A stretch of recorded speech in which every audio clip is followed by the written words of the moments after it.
Halo teman-teman semuanya, selamat pagi, siang, sore, dan juga malam. Perkenalkan, nama saya Muhammad Rifki Andika. Kali ini saya akan mengajak teman-teman semuanya untuk sama-sama mengeksplor Museum Arsip Nasional. Di sini kita sama-sama belajar mengenai sejarah, periodisasi, dan apa saja sih koleksi yang ada di dalamnya.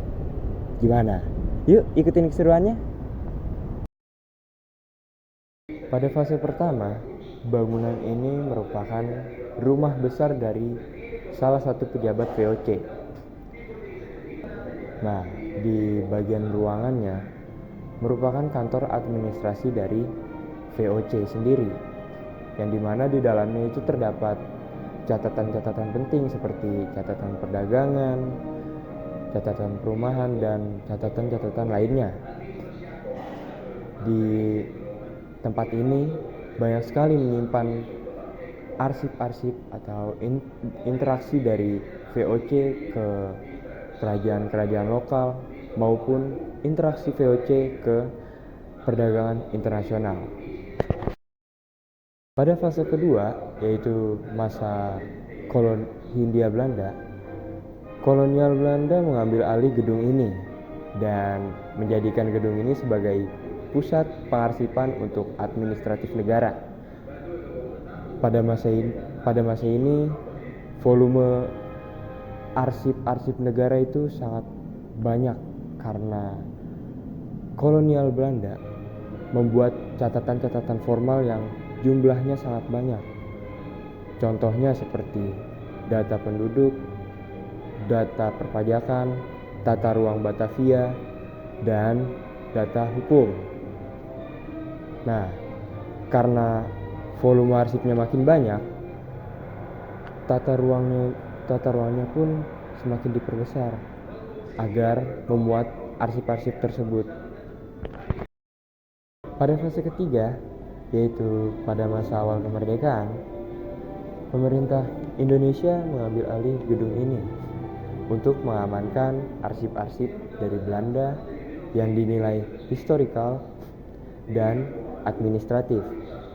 Pemerintah juga memindahkan, membersihkan, dan menulis kembali catatan-catatan tersebut agar keasliannya tetap terjaga.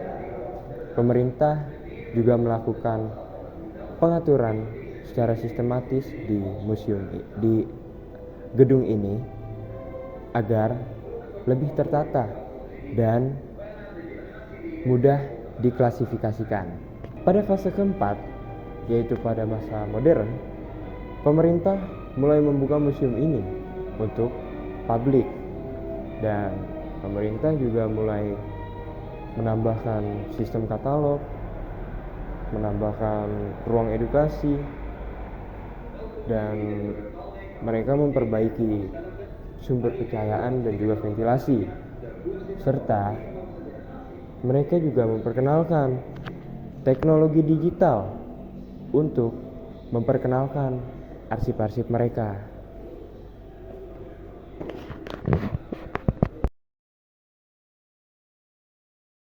Nah, pada fase kelima, yaitu pada masa revitalisasi, pemerintah sempat melakukan pemugaran bangunan ini agar kondisinya tetap terjaga seperti awal bangunan ini didirikan, yaitu bergaya kolonial Belanda. Museum ini juga ditambahkan ruang area publik tambahan, menata ulang ruang pameran, serta merevitalisasi fasilitas-fasilitas lainnya agar para pengunjung lebih nyaman untuk mempelajari arsip-arsip yang ada di sini.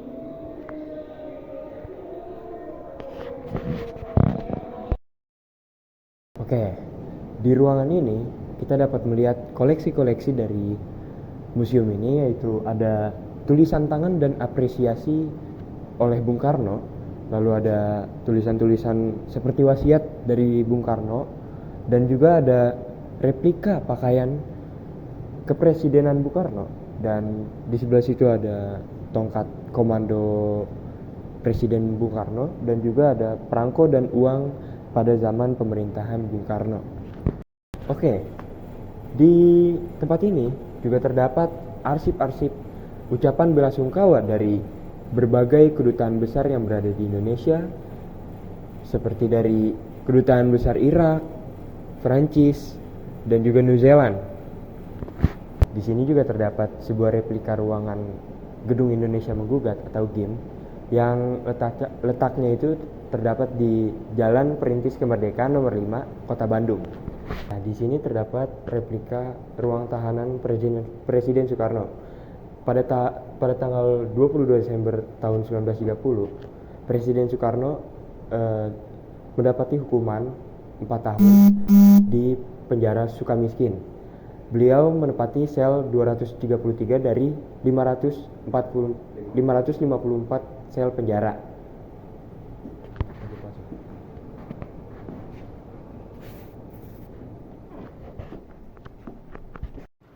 Nah, kamar ini berukuran sekitar 3,2 kali 2,5 meter. Lalu, di ruangan ini terdapat 2 buah teks proklamasi. Yang di sebelah kiri merupakan teks proklamasi yang diketik oleh Sayuti Melik dan ditandatangani oleh Presiden Soekarno dan juga Wakil Presiden Muhammad Hatta. Yang di sebelah kanan merupakan teks proklamasi yang ditulis tangan oleh Presiden Soekarno dan sempat dibuang oleh Sayuti Melik setelah diketik ulang oleh beliau, lalu diselamatkan oleh seorang wartawan yang bernama Burhanuddin Muhammad Diah. Nah, di sini juga terdapat replika dari pembangunan nasional semesta berencana. Di antaranya ada pembangunan GBK, lalu ada pembangunan Hotel Indonesia, ada Gedung Sarinah, Monas, dan juga yang terakhir Istiqlal. Di ruangan ini terdapat beberapa koleksi-koleksi buku dari Bung Karno. Bung Karno sendiri memiliki banyak koleksi buku, bahkan hingga mencapai sekitar 8.000 judul. Di antaranya ada Di Bawah Bendera Revolusi, lalu ada Indonesia Menggugat, dan Sarinah. Oke, di museum ini kita dapat disuguhkan banyak sekali daya tarik. Seperti di awal tadi, kita bisa melihat bangunan yang khas sekali dengan gayanya yang seperti kolonial Belanda.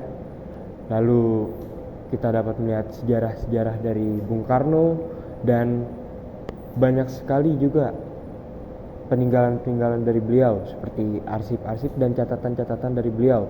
Lalu juga ada replika pembangunan dari Jakarta ini, dan kita juga dapat melihat banyak koleksi-koleksi semasa beliau menjabat.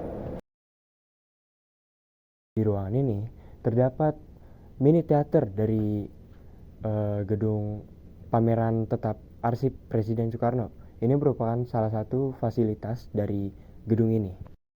Di sini juga terdapat pusat informasi dan juga guide yang akan memandu kita semua untuk agar lebih memahami seisi ruangan ini atau seisi gedung ini. Di gedung ini terdapat beberapa fasilitas seperti mini teater, toilet, musola, tempat duduk, dan juga area parkir yang cukup luas untuk parkir mobil dan juga motor. Oke teman-teman, karena perjalanan kita untuk mengeksplor gedung arsip Nasional Republik Indonesia ini sudah selesai, mungkin sekian video dari saya. Semoga apa yang saya sampaikan atau perjalanan kita hari ini cukup bermanfaat untuk semuanya. Terima kasih. Gimana guys? Kalian tertarik kan untuk mengunjungi gedung arsip Nasional Republik Indonesia ini? Nah, kalau kalian mau ke sini, kalian bisa naik Transjakarta menuju ke pemberhentian Mangga Besar. Lalu kalian juga bisa naik KRL menuju ke stasiun Kota Tua, lalu dilanjuti dengan naik Transjakarta menuju ke pemberhentian Mangga Besar. Dan kalian juga bisa menggunakan kendaraan pribadi